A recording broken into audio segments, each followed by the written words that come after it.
Hello, adventurers. Welcome back to another episode. Now, this episode's actually a surprise one or a bonus one because I saw the sun on the way here to Chattanooga. So, welcome to none other than Ruby Falls.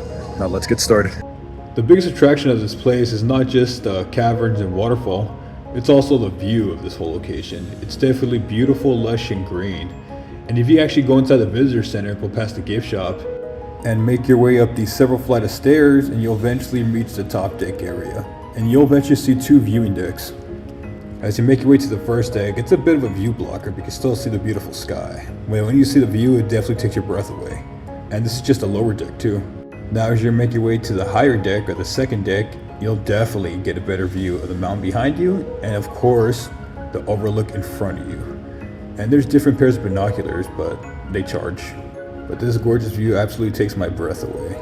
Not just because. And the workers were actually nice enough to let me go up here, even though it's to be a part of the tour. So God bless their hearts too for being so nice to me. It's so friendly. Absolutely beautiful. If you look behind me here, over here they got more zip lines and other attractions. But since I just wanted to do the cave tour, I didn't really pay enough to do the zip line. So I mean, we're still gonna see some cool things today, guys. I promise you. Just hold on and stay put. I took one more good look at the view before I headed back down. And then as soon as I went down, I went to the gift shop. The gift shop was quite basic. It was pretty nicely decorated. The prices were alright, but that back entrance is actually the way you take to the elevator to go down to the caverns. And this is a map of the cavern below. To go one way is half a mile. By the time you complete this, you have walked one whole mile. And this elevator took us 260 feet down to the lower cavern below. And it was here we met our tour guide, which was this fellow right here. Our tour guide showed us the way to the waterfall. And it was also right here that I realized I forgot that my camera doesn't do too well in low light situations. And it was also here that I realized I was literally an inch or two away from getting a good knock on my head. And it was good to know that this cabin also was equipped with Wi-Fi, which I'd never seen before. And now was the time that we started to navigate our way through some of the tight tunnel systems, as well as some of the beautiful, colorful looking ones too. And just like any other cave, you'll see a lot of different stalactites and stalagmites, different sizes as well as different shapes. Nevertheless, they're very beautiful. As we made our way deeper, we saw more notable shape structures, some that were quite obvious and others had to be pointed out to us, like this oxen jungle. But some weren't actually labeled, some were actually pointed out by the tour guide. A lot of them I didn't get to catch the name because he said it too fast and passed by it too quickly.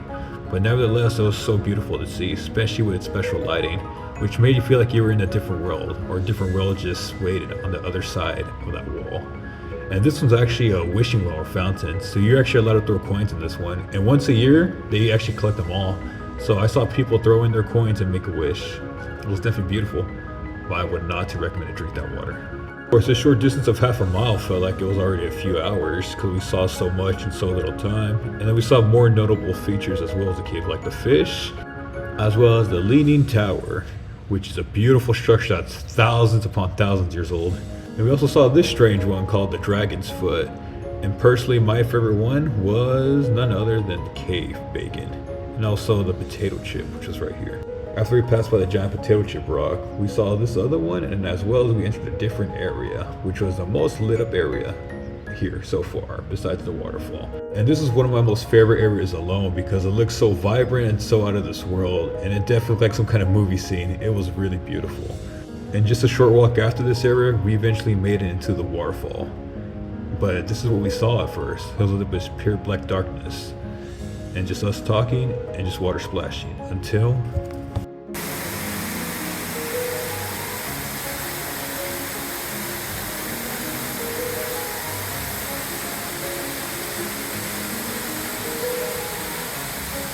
it was right there. We saw this beautiful waterfall known as Ruby Falls. This beautiful natural waterfall is a 145-foot drop. The lights and the music they played made this event feel more magical and special, and as well as the cave ceiling made it look twice as beautiful and mysterious. But eventually the light faded, and that was the last we saw of the Ruby Falls. And we made our way back up the cavern. And now to answer two most burning questions you guys probably have. One, if you could drink the water. You could drink the water, but if you do, you'll get kicked out and banned for life because it's behind a guardrail. And the water has a 15% amount of potassium. 5% is already considered a laxative, so if you drink that water, you wouldn't be able to make it out of that cave before it becomes everyone else's problem. And 2. Why is it called Ruby Falls? Well, the founder, Leo Lambert, named it after his wife, who was actually his high school sweetheart. And that's pretty much it for this video, guys. I hope you guys enjoyed. Until next time, be safe out there, take care, remember guys, have a wonderful day. And please like, subscribe, and if you got any questions, leave me a comment, guys.